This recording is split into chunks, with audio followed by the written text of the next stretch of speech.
ufuna athathelwe izinyathelo uthisha ofundisa physics esikoleni imbangazwe high kwamakhutha umndeni womfundi ozikhonge izinsolo zokuthi ubehlukunyezwa ngothisha. UThandolwethu Ngcobo neminyaka ngu-15 thi uzilengise kwenye yezindlu zakubo ekuseni ngoLwesihlanu esewushaye waphelela umfaniswano wesikole elungiselele ukuya esikoleni.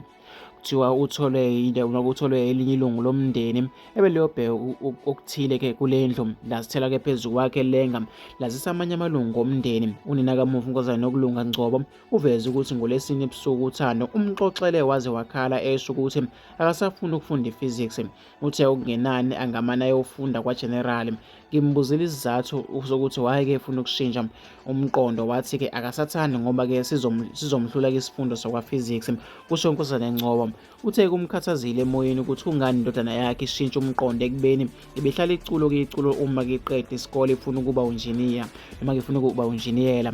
Uveze ukuthi-ke okubuye kwamxaka ukuthi engxoxweni yabo uThando ushilo ukuthi iklasi lakwa-general bethi ufuna ukuya kulona kuthiwa-ke seligcwele. Ngibuzile ukuthi ungani-ke agcizelele ukuthi ufuna noma agcizelele ukuthi ufuna ukuya kulona yize-ke azi kahle ukuthi ligcwele. Kusho uNkosazana Ngcobo uveze ukuthi emva kokushona kaThando oza kwaba befunda nabo eklasini bamtshele ukuthi-ke unsuku zonke uthisha we-physics ubehlala ebuza umufi ukuthi-ke uyindoda enjani elwela-ke unyoka izimpi zakho noma-ke uyindoda enjani elwela unyoka izimpi zakho.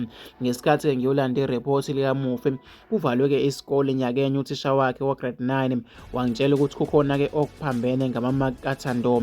Wathi-ke kodwa-ke angingakhathazeki kodwa-ke kuzolungiswa.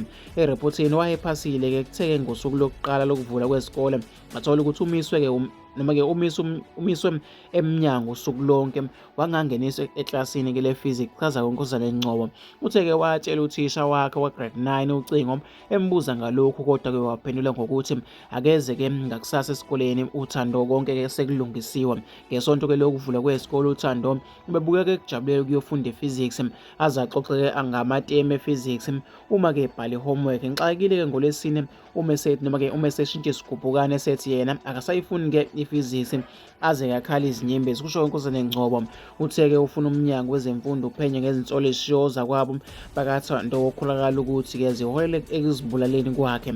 Kusho ukuthi-ke lo thisha akanalo-ke ubizo lokufundisa uma ekhuluma-ke izinto eziholele ekutheni izingane zigcine-ke zizibulala. Dingake enqandwe indlela yokuziphatha kwakhe ukuze-ke angaphinde abe khona omunye umntwana ozozibulala ngenxa. Kusho uNkosazana Ngcobo ngokhulumela umnyango wezemfundo KwaZulu-Natal uMnumzane Muzi Mahlandu uthe-ke basandokuzwa-ke ngalolu daba.